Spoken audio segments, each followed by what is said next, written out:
We don't acknowledge on the left is that women aren't interested in mating with men who aren't economically viable. And the reason we don't acknowledge it is because it's a complete fabrication, a total lie. This idea that women are avaricious, gold-digging vampires who won't even look at a man unless he earns six figures is just unrestrained misogyny. But before I talk about that, I want to talk about something else Professor Galloway said in that clip. No group has fallen further faster in our nation than young men.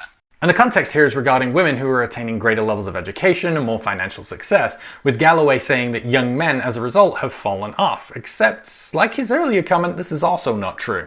High school education for men has improved year on year on year for the last 60 years. There's been no drop, no fall off.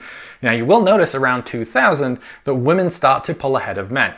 This has also been the case for college education. While there's been a slight dip post-COVID, overall the trend is still the same, that year on year more men are attaining college education.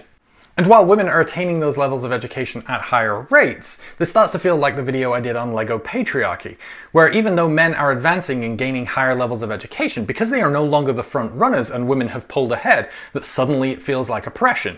And if we're going to talk economic viability, then it's worth pointing out that men of every education level, even those who did not complete high school, still out-earn women by 20% or more. So let's go back to this idea that women won't date broke men. First off, go talk to any woman. Nearly all of them have dated a broke man that they financially supported at some point in their life. In fact, so commonplace is this idea that women will date a third-string musician, actor, artist, or DJ, that not only is it a trope, but it's also a running gag. No mystic bad feeling under your ribs going, hey, maybe don't date a DJ again. Women have no problem dating a broke man. Broke men, on the other hand, have real problems with successful women. A study looked into levels of distress among heterosexual couples and their relative spousal incomes. And for women, what they found was that regardless of whether they started out the relationship earning more or less than their partner, their levels of distress were relatively consistent, regardless of if they earned none of the income or all of the income, with their least amount of distress being where there was an equal partnership of income.